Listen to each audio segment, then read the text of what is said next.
Agora, deixa eu perguntar uma coisa aqui, jogar uma coisa na roda. Tem mais um escândalo. A gente está falando de vários escândalos. O presidente que fala que tem orgulho de ser comunista. O presidente que fala que a ditadura na Venezuela é uma democracia relativa.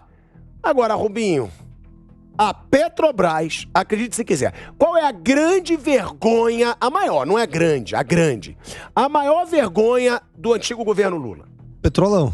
O Petrolão. Né, a Lava Jato caindo gente pra tudo que é lado, é dirigir. Tem até isso, eu não consigo entender como tanto réu confesso é liberado. Eu não consigo entender. Roubei, tá bom, você tá solto, tamo junto, vai com Deus. Não consigo, mas tudo bem. Deixa isso No Brasil, a maior chance de você ser preso é sendo honesto. Deixa. Se ser honesto é capaz de você se lascar. Agora, se você tiver o rabo preso, deixa isso passar. Aí a vida é boa. Agora, a gente tem agora, o Filipinho tá me falando que me mandou alguma coisa no celular, que eu vou ver aqui.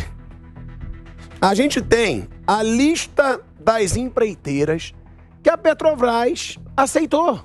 Agora a Petrobras aceitou que as empreiteiras voltem a trabalhar para ela. Aí é um escândalo, porque aí vai a lista. Odebrecht, Andrade Gutierrez e UTC foram habilitadas pela Petrobras para disputarem contratos na petroleira. Gente, aí me desculpa, é me chamar de palhaço. Povo brasileiro, você é otário, tá? Pronto, tá dito. Essas empreiteiras envolvidas em todo tipo possível de corrupção foram pra justiça, teve a Lava Jato e agora já pode trabalhar de novo pra Petrobras. Vão poder de novo concorrer, Rubinho. Bom, num governo do descondenado, é natural que todos que foram condenados com ele também fossem descondenados. E os CNPJ das empreiteiras agora podem contratar de novo. Foram descondenados também a respeito do Lula. A gente sabe o escândalo que aconteceu, foram 40 bilhões de reais só na Petrobras, além da humilhação internacional da empresa, acordos que tiveram que fazer com acionistas nos Estados Unidos, enfim. E agora as empreiteiras voltam a contratar no governo Lula para fazer o que sempre fizeram. E eu não estou falando aqui de estaleiro, não estou falando aqui de poço de petróleo. São empresas que corromperam, que fizeram delação premiada, que devolveram valores para o Brasil. Mas era só ilusão, Rubinho. Mas era só ilusão. Agora, se essas empresas fossem honestas, por que devolveram dinheiro? E da onde saiu o dinheiro que devolveram? E aí, muito se questiona a Lava Jato por tudo que fez. E o Lula, na campanha, inclusive, questionava a Lava Jato porque quebrou as empreiteiras. Olha só, inviabilizou ela. Quem quebrou as empreiteiras foram elas mesmo, com as suas práticas criminosas, e por isso foram condenados diversos executivos. Diversos executivos tiveram que responder na justiça. Agora, o que parece é que todo o dinheiro recuperado pela Lava Jato, tudo aquilo que a gente viu, era só uma ilusão. Nada aconteceu, gente. Era tudo ilusão e agora tá tudo tranquilo, Lula no poder, as empreiteiras podem voltar a concorrer em licitação como se nada tivessem feito. Como se todos os escândalos, tudo aquilo que ficou evidente, aqueles milhões... Vocês não lembram? Em prédio, maletas e maletas de dinheiro encontradas. E esse dinheiro veio da onde? Não. E uma coisa, Carol, que eu vi que você quer falar. A Odebrecht é a maior delação da Lava Jato. Pelas acusações, eles pagaram mais de 1 bilhão em propinas. A maior delação da Lava Jato é a Odebrecht, que tá nessa lista. Ela tá nessa lista de empreiteiras que vão poder voltar a concorrer a trabalhos para Petrobras. E é a maior delação da Lava Jato, de acordo com as acusações, mais de 1 bilhão em propinas. Ô, Pilhado, e se é delação, é réu confesso. Admitiu que pagava propina. E se admitiu que pagava propina, pode voltar a concorrer em licitação em pouco tempo? E o Bolsonaro inelegível por 8 anos por fazer questionamentos? Isso é justo? Em qual país isso é justo? O detalhe que eu queria pontuar aqui, olha que detalhe danadinho. Por isso que eu falo que a gente tem que ficar esperto nos movimentos ali por trás das câmeras, né? O que mudou nesse governo? Agora, essas condenadas na Lava Jato, elas criaram dívidas homéricas com o Estado, principalmente, né? Elas podem pagar essa dívida justamente, agora foi liberado para que ela possa pagar essa dívida justamente trabalhando de novo, entrando no circuito. É importante, eu gosto de frisar aqui, eu não sou a favor que se quebrem empresas em processos assim, tem que prender os diretores, os responsáveis, para que eles não voltem nunca mais a tocar empresa nenhuma, mas não quebrar a empresa que prejudica o Brasil como um todo. Só que a gente não pode esquecer também que essas empresas, especialmente a Odebrecht, disse que ela era minúscula antes de governo Lula. Então ela cresceu justamente nesse esquema criminoso. Para vocês verem como é diferente do caso, por exemplo, da Samsung, que teve na Coreia, que ela não quebrou, os diretores foram presos e tudo seguiu normal. Mas a gente vive num país em que algumas empresas, como essas empreiteiras, só sabem viver do esquema. E a gente tá vendo tudo voltar atrás, né? Acho que você queria colocar mais um ponto. Não, é que é interessante que assim, o Lula ele é um cara que ele demoniza a empresa. O tempo todo a empresa é vilão, o empresário é vilão, o empresário é ruim, tá sugando o trabalhador. Quando as empreiteiras que estavam ligadas aos governos deles, as campeões nacionais, né?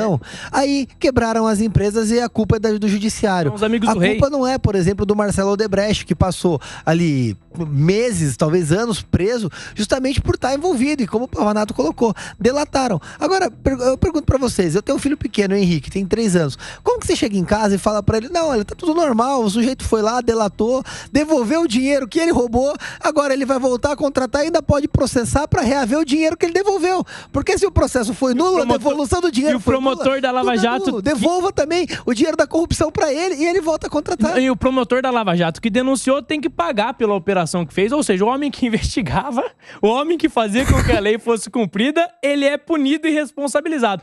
Mas aqueles que realmente cometeram crime não são responsabilizados. Podem voltar a concorrer normalmente. Vamos concordar que a máfia italiana deve sentir uma inveja dessa máfia brasileira quando vê o que aconteceu com a Operação Mãos Limpas, o que aconteceu aqui. Não, e outra, não é a primeira vez que você tem ações do governo tentando salvar essas empresas. A gente teve...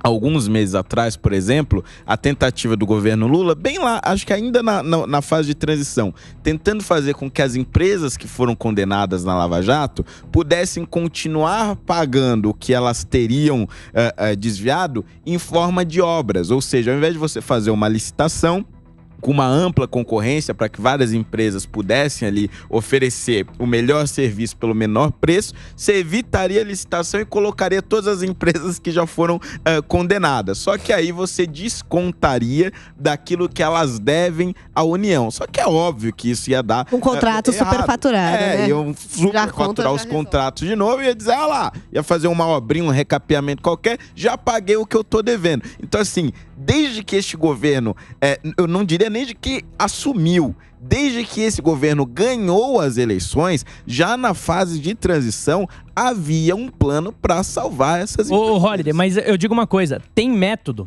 Esse é o método do socialismo latino-americano, é o capitalismo de Estado. Os empresários que são amigos do rei, eles têm tudo, todas as mordomias são favorecidos pelo Estado. Agora, ai dos empresários que não são amigos do rei. Ai dos pequenos empresários e daqueles que não são ligados ao Estado. Aí, o Estado pesa a mão forte, entendeu? Então, assim, não é algo que veio do nada, não é algo que não tenha uma ciência, um método por trás. Existe método, essa é a prática dele. E quando o Lula se relaciona com regimes como o regime de Nicolás Maduro, ele tá mostrando que o mesmo que aconteceu na Venezuela é o que ele faz no Brasil, é o que ele gosta, é o que ele é adepto. Quando ele fala, tem orgulho de ser comunista, ele tá dizendo, tudo o que acontece nos países comunistas é aquilo que eu gostaria de replicar no meu país. Inclusive, não vamos falar nome aqui para evitar processo, né? Mas, inclusive, tem empresa que tá pedindo para reduzir o acordo de leniência. Exatamente. Que é de 3 bilhões. E tem empresa que agora tá pedindo para reduzir esse acordo. Ou seja, estão percebendo que a vergonha está de volta. A lei do saneamento, que foi uma das maiores conquistas que a gente teve no Congresso Nacional, que a gente estabeleceu que vamos ter saneamento básico, que realmente é o básico mesmo para todo mundo. Não, eles quiseram, graças a Deus isso caiu, mas eles queriam deixar mais livre, para que houvesse os processos, não precisava de licitação mais, abrir espaço para empresas corruptas ou empresas estatais com insolvência, ou seja, aquelas empresas que não conseguem pagar nem suas próprias contas, fazer parte desse processo de saneamento básico. Elas tinham prioridade no processo de licitação, era essa a ideia do Lula. Veja que absurdo, a empresa estatal, ela teria prioridade por quê? O critério quando você vai contratar uma obra, um serviço, deve ser o critério de competência. Então, tudo que o Lula queria, quando ele queria acabar com o marco do saneamento, era favorecer as empresas estatais, em detrimento do mais pobre continuar sem saneamento básico. Não ter água potável para beber. não ter aonde fazer as suas necessidades mais básicas. E é esse mesmo governo que diz, e foi eleito em nome dos pobres. É o governo do amor, é o governo que diz defender os mais pobres, mas que queria tirar um projeto que era importante, aprovado no governo Bolsonaro, que era o projeto que garantiria saneamento básico. Veja só, se não é incoerência, é o quê? Não sei. Vamos pedir pro Márcio aqui me explicar. Agora, ô Bibo, antes de jogar pro Márcio, né, eu queria escutar de você. Um deputado federal, você mesmo diz o quanto você fica indignado. Agora, a gente tá vendo a pouca vergonha voltando aos poucos. Eu nem digo aos poucos, né? Rápido. Porque são 6 meses de governo Lula. E agora, essa notícia. Eu vou te ler a notícia para eu não errar em nada. Em nada. Eu vou te ler a notícia. As empreiteiras Odebrecht, Andrade Gutierrez e UTC foram habilitadas pela Petrobras para disputarem contratos na petroleira novamente. Essa é a notícia. Ou seja, estão esfregando na nossa cara que eles vão fazer o que eles quiserem, Bibo. Sim. E nessa determinação aí que libera o Odebrecht e outras, fala também no percentual de comissão? Ou ficou implícito? É de pensar nisto. Não fala. Agora... mas era bom saber também, deixar bem público qual é o percentual de comissão que existe aí. Agora, vocês falando, eu pensando um pouco, como é que o cidadão de bem, esse pai que está nos assistindo nesse momento, um estudante que quer fazer direito, pensando o que do Brasil? Eu estou me convencendo que daqui a pouco as pessoas honestas terão vergonha de ser honestas, terão vergonha. Quando se olha... Eu, deputado federal, fiquei encabulado. O Brasil inteiro falando que parlamentares, deputados, senadores, num dia, 1,7 bilhões compram voto de parlamentares. Imagem do legislativo borrada.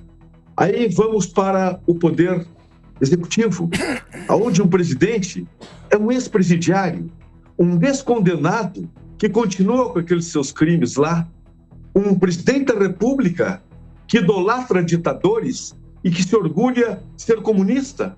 Como fica quem quer o bem, pessoas sérias? Aí vamos ao Poder Judiciário, que eu digo que quando a política invade os tribunais, a justiça foge pela janela. Hoje, nosso judiciário é politizado. Estamos vivendo momentos, com certeza, e daqui a pouco tempo, quem é honesto terá vergonha de ser honesto. E temos que impedir. Ainda há tempo. Vamos lutar. Agora,